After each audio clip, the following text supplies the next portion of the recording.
Lectura del libro, Caminos de Autorrealización. La integración trascendente. Tomo 2. Por Antonio Blay. Capítulo 10. Dios como fuente de energía en mí. En el capítulo anterior estuvimos hablando de esta fase de recibir y dar paso a Dios en nosotros, de cómo Dios es la fuente de todo mi ser y de todo mi hacer. Ahora hemos de ver la forma de aplicarlo concretamente en tanto que trabajo. Dios, el absoluto, es la fuente de toda mi energía, de toda la energía, por lo tanto, la fuente de toda la energía que se expresa a través de mí. Esto lo vimos en la primera parte al hablar del yo como fuente de energía. Decíamos que toda energía es expresión de este yo, y que no hay energía que se pueda actualizar en nosotros como no sea procedente del yo. Ahora podemos decir exactamente lo mismo aplicándolo al absoluto. Toda la energía que existe en mí y fuera de mí procede de esta única fuente que llamamos Dios, absoluto. El yo viene a ser, pues, en la medida en que se vive como algo aparte de este absoluto como una estación intermediaria por la cual esa energía del absoluto se particulariza a través de mi personalidad.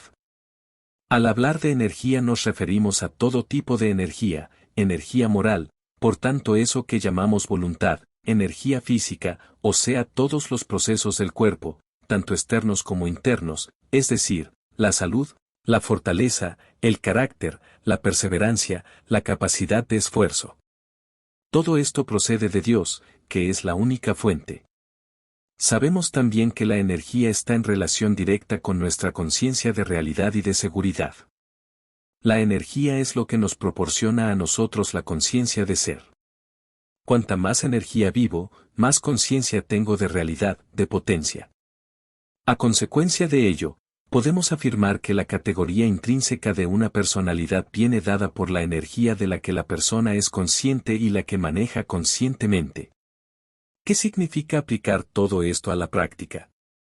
Significa que cada vez que yo estoy viviendo aspectos de mi vida en que funciona la energía, yo debería abrirme a la aceptación, a la comprensión, a la toma de conciencia de esta energía como procedente de la fuente absoluta.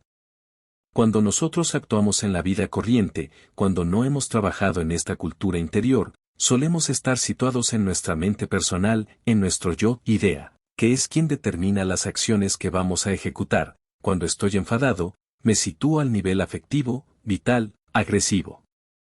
A través del trabajo que explicábamos en la primera parte, dijimos cómo uno tenía que descubrir el centro de uno mismo, ese yo que está más allá de las manifestaciones físicas, afectivas y mentales, ese yo de donde surge la energía.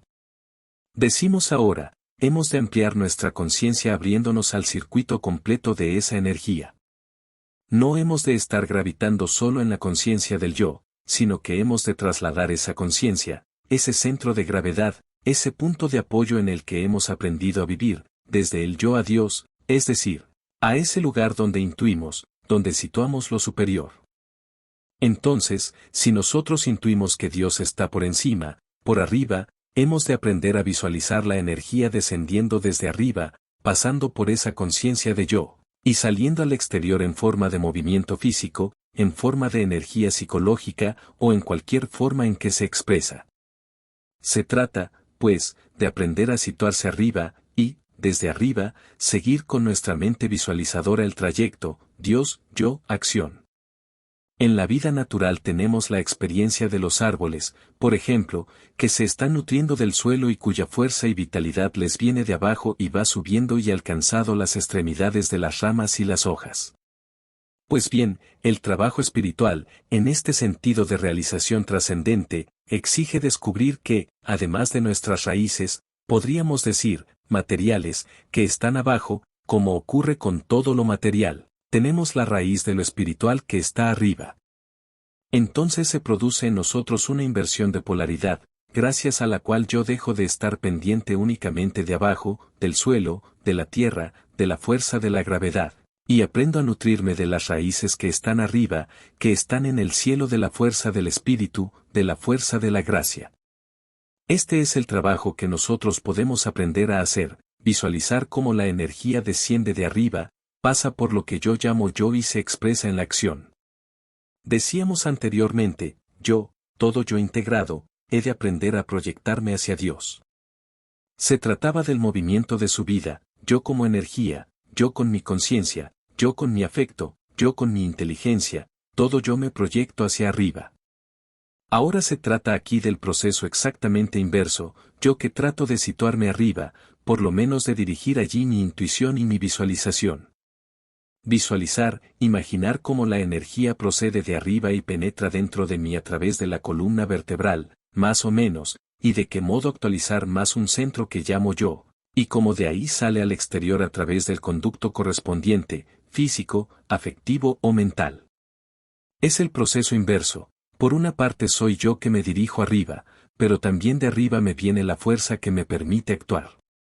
Cuanto más yo aprenda a visualizar esa toma de conciencia progresiva de cómo la energía está viniendo de un centro de arriba, más me será posible abrirme a una fuente que es absolutamente inagotable.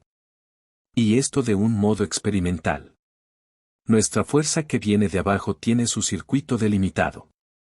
Tiene su curva normal de desarrollo, crecimiento, fortalecimiento y, luego, declinación. Así ocurre en el ciclo normal biológico. Gran parte de la energía que utilizamos en nuestra vida corriente, incluso aquella que creemos que es superior, no es otra cosa que energía biológica que se expresa a través de la afectividad o de la mente. Por esto, cuando la persona es afectada en su energía biológica, está enferma. Vemos así cómo la persona pierde su voluntad, su ánimo, su lucidez de conciencia. Esto significa, pues, que todo aquello estaba dependiendo de unas energías a un nivel bastante elemental. En cuanto estas energías quedan alteradas, toda la estructura que estaba montada encima de ellas se tambalea, se debilita. Pero cuando aprendemos a abrirnos a esa conciencia de las raíces que nos vienen de arriba y que nos nutren directamente, cuando nos abrimos a eso, esta conciencia de energía nunca más desaparecerá. Y al decir nunca me refiero en un sentido total. Quiero decir que ni la enfermedad, ni la muerte nos harán disminuir ni harán desaparecer esa conciencia de realidad, de energía. Porque esta conciencia depende de la fuente absoluta de energía. Es un proceso irreversible. No es fácil, pero es factible. Algunas personas se encontrarán más predispuestas, más preparadas, otras tendrán que trabajar más en frío. Pero para todas es realizable. De hecho, no se trata nada más que de tomar conciencia de lo que ocurre. Es solo nuestra conciencia lo que hemos de abrir. No es que hayamos de cambiar o crear fuentes de energía, esto no podríamos conseguirlo. En cambio, si podemos abrir la conciencia a estas fuentes de energía, y cuando hacemos este proceso de apertura todo lo que pende de nuestra conciencia psicológica queda transformado. Y como nosotros estamos basando toda nuestra conducta en el nivel de conciencia que somos capaces de actuar, cuando esa conciencia se amplía, se ensancha y se eleva, se amplía, se ensancha y se eleva igualmente todo nuestro modo de vivir y de ser. El ejercicio físico como disciplina de desarrollo integral. Esto hay que hacerlo en todo momento, porque en todo momento estamos utilizando energías, pero de un modo particular cuando la energía es lo más aparente, lo más predominante en aquello que estamos haciendo. Por esto digo que soy muy partidario de realizar el ejercicio físico como técnica muy concreta de trabajo de espiritualización, porque cuando se hace ejercicio físico y uno aprende a abrirse a esa dimensión vertical, nutriéndose constantemente de la fuente de energía, entonces esto desciende a un nivel muy concreto de la conciencia, el nivel físico, nivel que ya tenemos muy desarrollado, y podemos, así, apreciar los resultados de un modo muy concreto, muy directo. En cambio, cuando estamos realizando un esfuerzo de otro tipo, por ejemplo un esfuerzo moral, por lo general la situación en sí nos preocupa, nos absorbe y nos dificulta el realizar este acto de visualización. El ejercicio físico, sobre todo cuando lo hacemos en plan de recreo, no nos produce una preocupación particular. De este modo, podemos ejercitarnos en esta visualización. Esto transforma completamente el modo de vivir el ejercicio físico. Lo transforma por completo, y lo transforma no solamente porque en él uno va viviendo cada vez más un estado de elevación, de espiritualidad, de mayor realidad, como uno lo puede vivir en los momentos de silencio profundo, de meditación elevada, sino también porque la misma acción queda transformada. Generalmente nuestra acción está interferida por nuestra mente concreta y por todo lo que está detrás de nuestra mente concreta, que son nuestros deseos y miedos. Y esto es lo que nos hace vacilar, lo que nos impide en ocasiones ser justos y espontáneos. Por el contrario, cuando aprendemos a situarnos en esa línea que, viniendo de arriba, pasa por nuestro eje central, y aprendemos desde ahí a vivir, a movernos, entonces desaparece por completo este enorme problema del razonamiento, de la duda, de la vacilación, y el movimiento sale de un modo espontáneo, total, perfecto, dentro de la limitación que el ejercitamiento permite. Esto no significa que si uno juega al golf, al situarse en esa actitud, conseguirá todos los hoyos al primer golpe. No es este su significado. Quiere decir que, dado el aprendizaje que tenga, en cada golpe dará el máximo que le permita su aprendizaje. Y en aquellos juegos que son rápidos, donde gran parte del éxito radica en la rapidez, en la intuición de la jugada, para anticiparse al contrario, esto se produce de un modo muy concreto. Uno se da cuenta de que domina la situación no él personalmente, sino que existe algo que le permite dominar la situación de un modo óptimo. El día en que esto se descubra, se verifique en la vida práctica, debido a que unos cuantos valientes se han decidido a ejercitarse en serio y puedan dar testimonio de ello, entonces asistiremos a cambios espectaculares no solamente en las marcas o performances de los campeonatos, sino en la misma valoración del ejercicio físico. Porque éste empezará a ser una disciplina integral de desarrollo de la conciencia humana también en un sentido espiritual. Actualmente lo físico viene a ser como una especie de complemento que se permite y se estimula porque es agradable, saludable, porque distrae, divierte. No se ha podido descubrir aún que es un medio positivo de desarrollo de nuestra conciencia integral. Cuando esto se consiga, cuando se llegue a experimentar, asistiremos entonces a una nueva valoración del ejercicio físico en tanto que trabajo de realización interior. En el entretanto no aguardemos a que sean las federaciones o los organismos oficiales quienes determinen este aspecto. Tratemos de hacerlo y lo verificaremos. También resulta útil hacer esto durante la música. Decíamos anteriormente que la música es una oración en la que todo yo me movilizo, y todo lo que siento lo dirijo a Dios, tanto lo que pertenece a un nivel afectivo, como lo que es propio de un nivel vital o de otro más elevado. Todo es oración, todo se ofrece a Dios. Esto es correcto. Pero, una vez más, hemos de completar el circuito. Toda la música viene de Dios.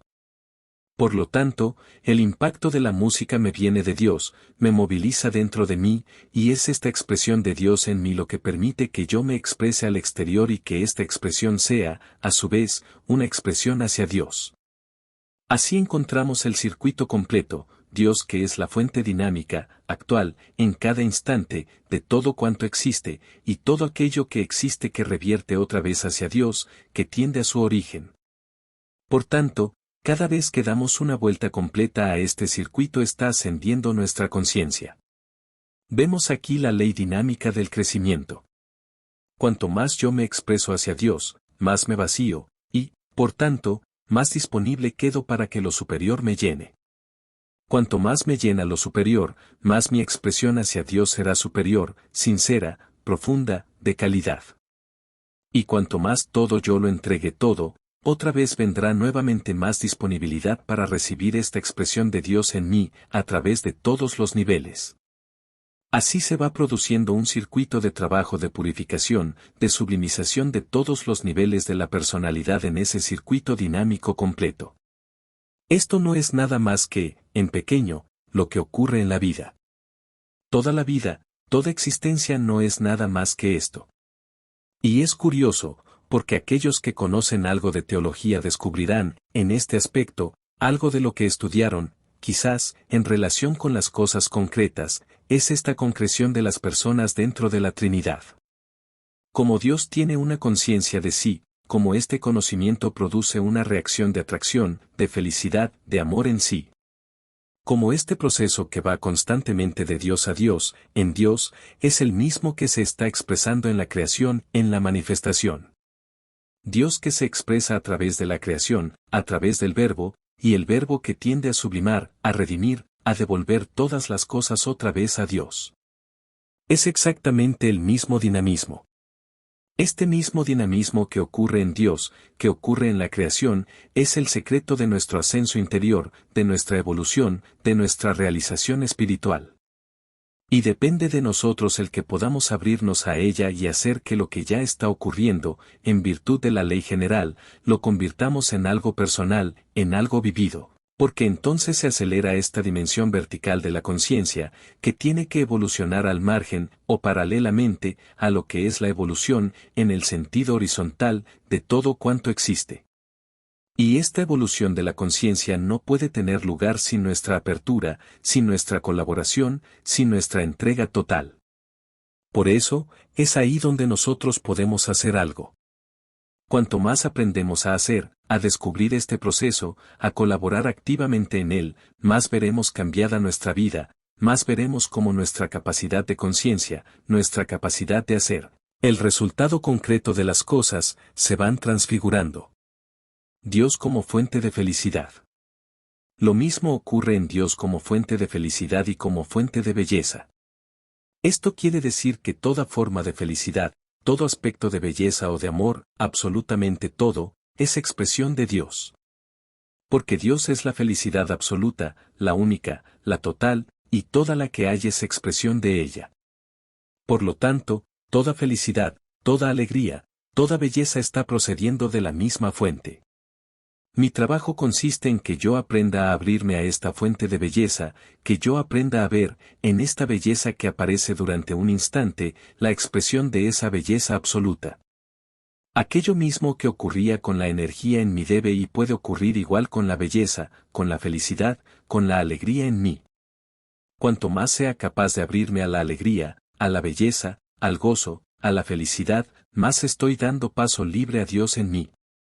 En cambio, cuanto más cultivo la seriedad, la tristeza, la depresión, el pesimismo, más estoy cerrando el circuito de expresión de Dios en mí, es decir, estoy permitiendo que funcione el circuito a un nivel material.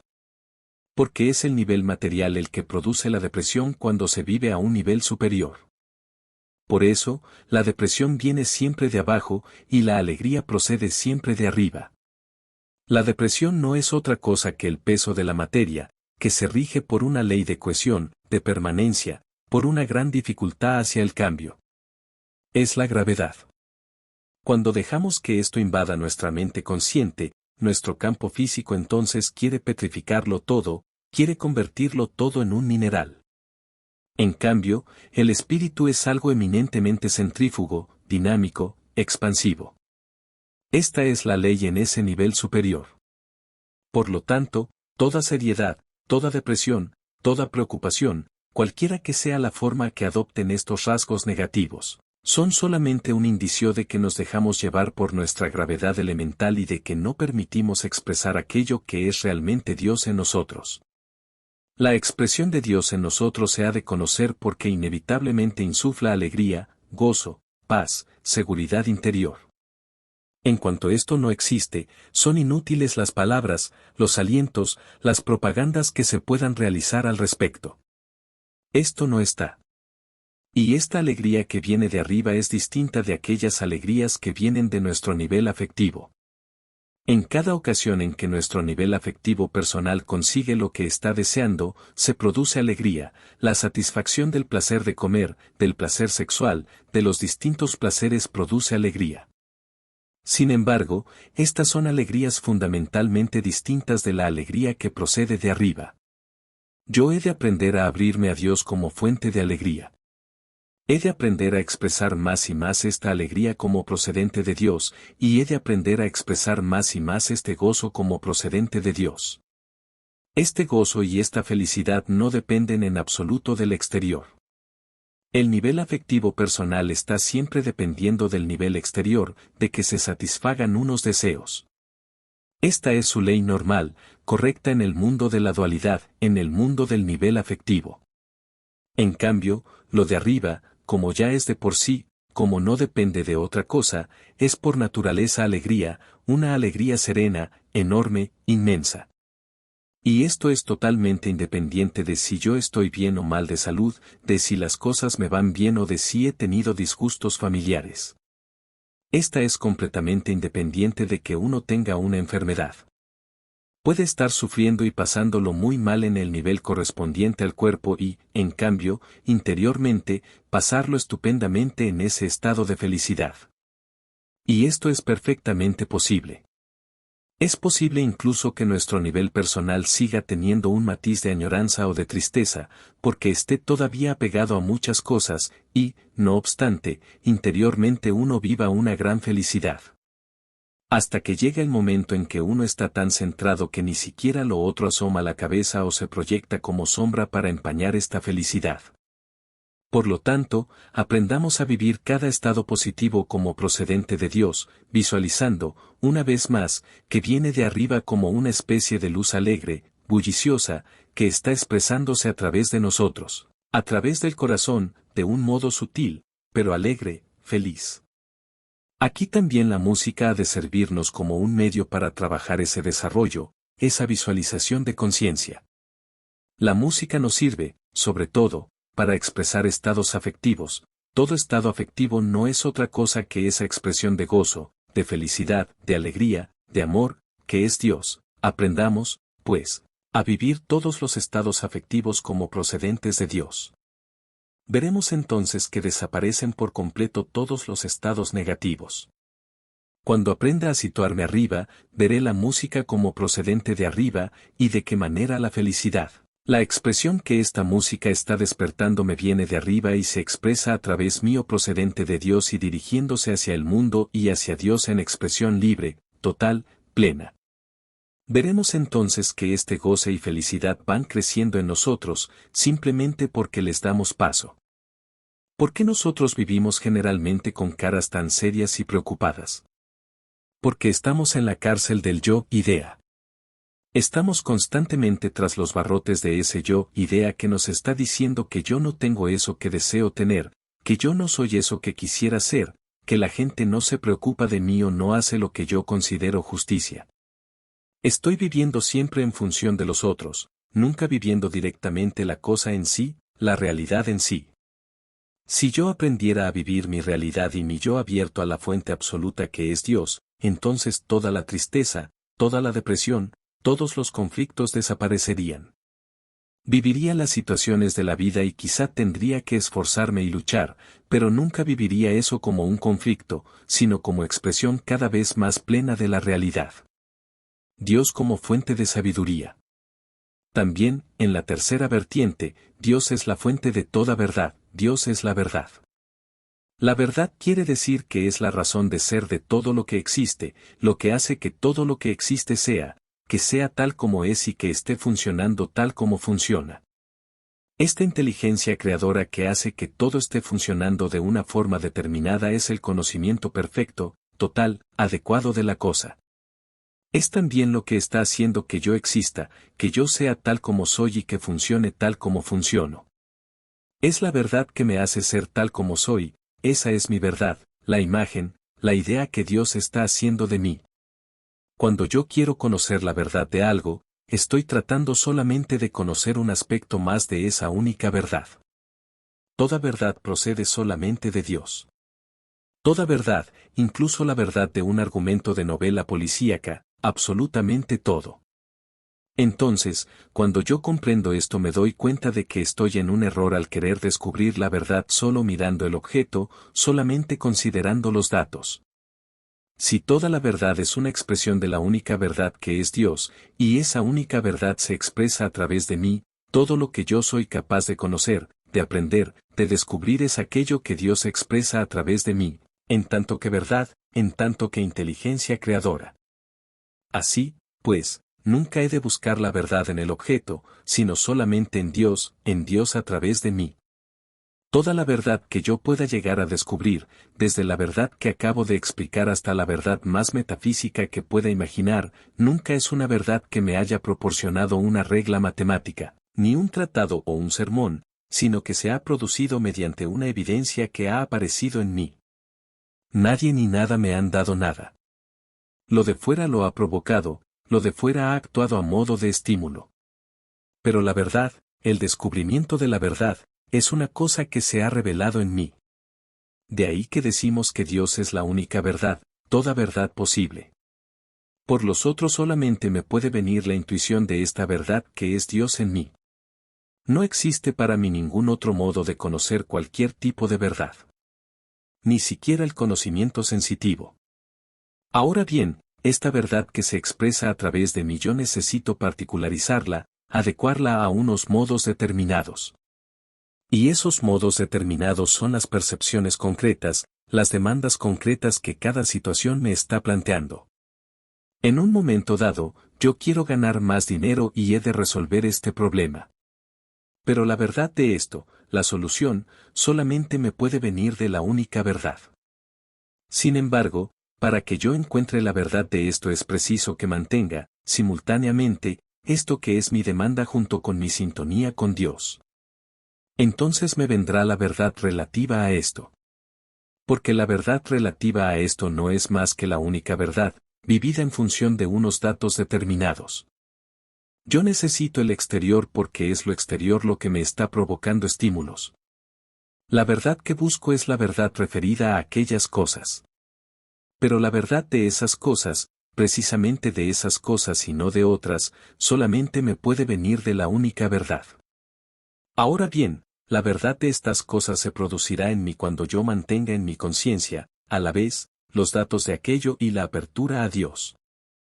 Entonces la verdad de aquello me vendrá instantáneamente. Y digo instantáneamente porque la verdad nunca es un proceso. La verdad es siempre una realidad presente. Es solamente cuando yo quiero actuar a través de verdades pequeñas, y quiero hacer combinaciones con mi mente personal, que tiene lugar entonces un proceso, una relación de datos, una abstracción, un sacar resultantes. Pero en realidad yo puedo tener acceso a la verdad instantánea de cada cosa cuando yo mantengo, simultáneamente, los datos y mi apertura a Dios. Esto es aprender a utilizar la intuición como medio de conocimiento sistemático de todo lo cognoscible.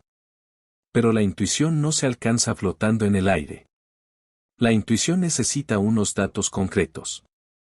Es esto de lo que hay que darse cuenta. Y los datos siempre han de ser conocidos, porque, en la medida en que los datos no son conocidos, la verdad no podrá expresarse en mí de un modo adecuado a aquellos datos. Si los datos son confusos, la verdad que acude a mí será confusa, porque está relacionada con los datos que yo no percibo. Por esto es necesaria una percepción correcta de las cosas, de mi mundo concreto, a la vez que mi apertura divina. La verdad vendrá en este momento en forma de evidencia instantánea. No hace falta pensar, se puede aprender a vivir sin pensar. El pensar corresponde a la fase que el hombre tendría ya que haber superado. El pensar corresponde a la fase del desarrollo de la mente al nivel elemental. Cuando el hombre empieza a tener intuición de la verdad como verdad, esto mismo le califica para poder vivir sintonizando permanentemente con ese nivel de verdad, y desde ahí conseguir la vivencia instantánea de cualquier tipo de verdad, referida a cualquier cosa determinada. Es decir, el niño pequeño necesita pensar, y necesita hacerlo porque está ejercitando unos mecanismos que solo puede desarrollar mediante este ejercitamiento, de la misma manera que necesitamos correr, andar, realizar esfuerzos para desarrollar nuestra musculatura. Pero una vez que hemos desarrollado la musculatura no hay necesidad de seguir saltando, de seguir corriendo. Está desarrollada y podemos utilizarla para cada circunstancia concreta de la vida. Así ocurre con nuestra mente. Necesitamos desarrollar lo que son engramas básicos, lo que son mecanismos, tipos de referencia básicos. Pero una vez que se ha conseguido esto, el seguir utilizándolos es solamente una costumbre, un vicio. Esto es un poco lo que ocurre cuando una persona no sabe multiplicar, y para realizarlo tiene que hartarse de hacer sumas parciales. No obstante, eso, a su nivel, es correcto. Pero nosotros vemos que, mediante unas leyes de un nivel superior, el multiplicar es algo que nos viene automáticamente, porque ya está adquirido dentro. El ejemplo no es exacto, pero nos da la imagen de cómo una persona puede estar realizando unos esfuerzos de cabeza absolutamente imprescindibles, mientras otra persona realiza instantáneamente lo mismo, sin ningún proceso. Esto sucede cuando la persona puede vivir de un modo abierto a este nivel intuitivo, cuando puede vivir abierto a Dios y cuando aprende a buscar la verdad que procede de uno y la verdad referida a cada cosa particular. Por lo tanto, cuando yo trato de descubrir cosas, de comprender cosas de mi vida, de lo que sea, he de aprender a situarme más en la forma correcta. La verdad de aquella cosa es la visión que Dios tiene de ella, es lo que hace que la cosa sea aquella cosa. He de aprender a situarme en todo momento desde esta perspectiva. Ya veremos que esto es fundamental a la hora de tratar con las personas. Pero incluso aplicado al terreno de la técnica, esto resulta también muy útil. Hemos de aprender a utilizar la mente como una avenida receptiva de la verdad que corresponde a cada pregunta, a cada demanda. Esto es un camino para nuestro vivir cotidiano. Incluso para aquellas personas que se plantean problemas de gran envergadura, problemas sobre la vida, la sociedad, la justicia, la existencia, el ser, personas que emplean gran parte de su vida pensando, pero que, sin embargo, no consiguen descubrir un acceso directo, un acceso que nunca obtendrán, porque la verdad que buscan está más allá de su capacidad de preguntar, al igual que en nosotros nunca tendrá lugar, nunca acudirá. Una fuerza superior a nuestra capacidad de expresar la fuerza. Siempre es el instrumento el que determina el límite de la respuesta. En sí, la fuerza es infinita, pero está adecuada a nuestro desarrollo, a nuestras vías perceptivas y expresivas. Por lo tanto, según sea el yo capaz de formular los datos, así será la respuesta. Cuanto más mi mente funcione con claridad, con precisión, de forma que los datos sean claros y perfectos, más la respuesta será clara, perfecta e instantánea. Esto significa que no debe tratarse de esperar revelaciones sobre las cosas o sobre el futuro. No. Solamente puede esperarse la verdad de las cosas que están pidiendo mi verdad, que me están pidiendo que yo las comprenda. Según la demanda, según la exigencia de la que soy consciente, así se producirán las cosas. Así, pues, todo esto nos demuestra cómo la vida consiste en un proceso de dar paso a Dios en nosotros, en dar paso a la fuente de las cosas en forma de energía, de estados afectivos, de inteligencia. Y si luego mi vida, en aquello que tiene de activa, yo trato de expresarla toda y de ofrecerla toda a Dios, se produce entonces este circuito del que hablábamos, gracias a lo que doy, me viene, y gracias a lo que me viene, yo doy más. Hasta que me doy cuenta de que mi verdad consiste en ser camino, en ser conducto, no en ser alguien o algo, sino en un estar siempre haciendo y deshaciendo, en un estar constantemente dando paso a la creación y a la destrucción para que tenga lugar una nueva creación cada instante es completamente nuevo. Yo he de aprender a no retener nada, a entregarlo todo, a dar paso constantemente a cosas nuevas. Se produce así en mí una revolución permanente. Y esto, curiosamente, se vive como una afirmación, como una plenitud máxima. Por el contrario, nosotros en la vida corriente queremos retener unas cosas para sentirnos más seguros, más tranquilos. Y la verdad está en la actitud completamente opuesta. Ahora bien, esto es cierto cuando uno se abre al nivel superior, porque si uno está viviendo solamente al nivel de la mente concreta y quiere vaciar y entregarlo todo en este nivel, entonces es cuando se siente vacío, sin nada. Pero cuando se inserta en este circuito mayor, es cuando se produce esta ley dinámica. Podemos decir, pues, que con este objetivo de dar paso a Dios en mí, mi vida se convierte en un aprendizaje constante, en un ejercitamiento de la receptividad. Y esta facultad es tan desconocida, está tan ignorada, porque hemos aprendido a afirmarnos haciendo por fuera o haciendo por dentro, pero siempre haciendo.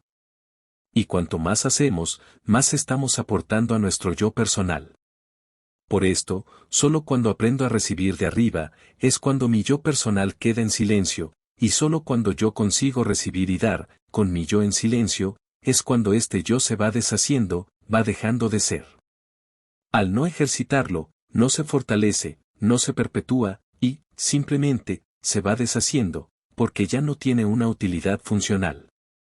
Por lo tanto, en todos los aspectos de nuestra vida diaria será desarrollar la receptividad del aprender a situar nuestro centro de la vida diaria en Dios, pasando por el yo. Aprender a ejercitar determinadas cosas de nuestra vida como medio especial para desarrollar esta conciencia de apertura a Dios, esta actitud de escucha con el silencio del yo personal, mientras en la vida se sigue actuando con naturalidad, con sencillez. Cuando no podamos realizar esto, sigamos actuando igual, pero cuando podamos ejercitarlo, hagámoslo con esta actitud especial, con esa toma de conciencia de lo de arriba. Aprendamos a dar paso del todo al circuito en mí, paso a la energía, a la afectividad, en todas sus modalidades, y también a la inteligencia, en todas sus formas. Preguntas. ¿Qué significa esto de que entra por encima de la cabeza? Respuesta, se trata simplemente de donde intuimos que está Dios. No se trata de decir, Dios está en el cielo. Se trata de visualizar nuestra intuición. Pues esa intuición, que es lo que vale, no lo que nos hayan enseñado, yo intuitivamente tiendo a situarla arriba. Esto corresponde a un principio de experiencia en mí. Esto para mí ha de ser más realidad que todas las ideas que me hayan podido dar todos los sabios del mundo. Yo solamente puedo desarrollarme a partir de mi experiencia, a partir de mi descubrimiento. Solamente ensanchando, profundizando en esa experiencia puedo descubrir la verdad y ser yo más. Por lo tanto, si situamos a Dios arriba es porque allí tenemos la intuición de Dios. Si este Dios es la fuente de todo, situémoslo allá.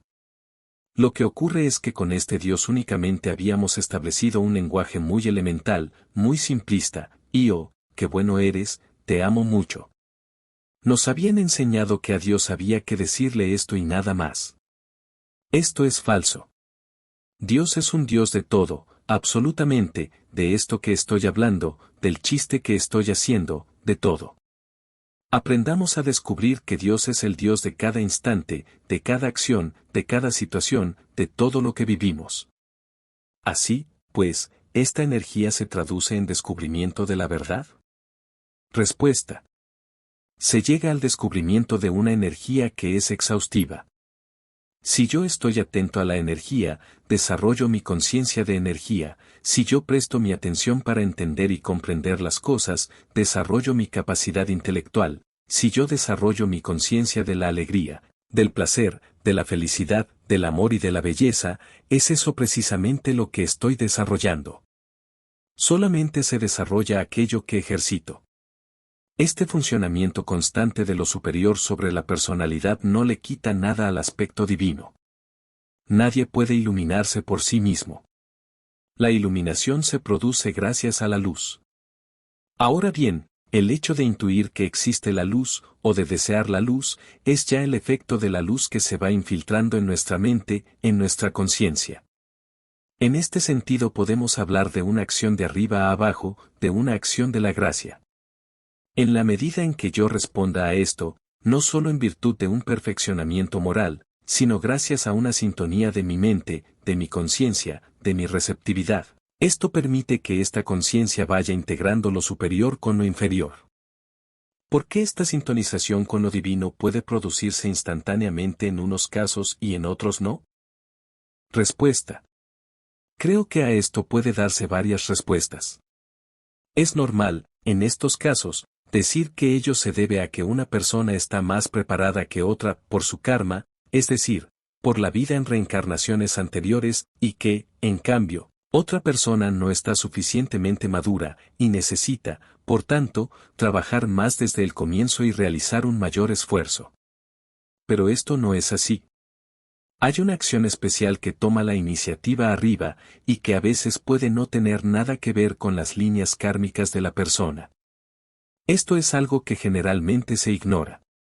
Pensemos que nuestra vida está regulada desde unos planos causales, lo que nosotros vemos como vida no es nada más que una constante suma de efectos, de consecuencias. Lo que vemos en nuestra vida sensible son productos terminales. Hay inteligencias que están regulando la marcha de las cosas, aquello que decíamos un día sobre delegaciones de la divinidad, seres superiores. Puede ocurrir que, en un momento dado, sea necesario producir un efecto determinado, y entonces se produce una acción espontánea de arriba que modifica los efectos de abajo, sin que estos efectos de abajo sean ganados como consecuencia de acciones de abajo. La ley del karma no es lo único que explica todo lo que ocurre. Hay otras leyes, aunque son leyes que desbordan un poco toda la perspectiva de cuanto estamos estudiando en estos momentos. Sabemos ya que en Occidente se nos habla de la voluntad de Dios, de que Dios tiene una voluntad, un plan providente, que su providencia actúa ordenando las cosas siempre para el mejor fin, tratando de respetar siempre las leyes establecidas. Esta es la explicación de la marcha de las cosas y la doctrina tradicional católica. Por lo tanto, Dios puede producir una acción especial para ayudar a una situación especial, aunque esto lo determine Él desde la eternidad porque en Él no existe este proceso. Bien. Son cosas que se complementan. Sigue siendo cierto que Dios es el que determina el qué y el cómo. Sigue siendo cierto que hay una ley de causa y efecto inexorable. Y sigue siendo cierto que lo que parecían cosas inexorables quedan totalmente alteradas porque en un momento dado actúa otra cosa de un orden completamente superior.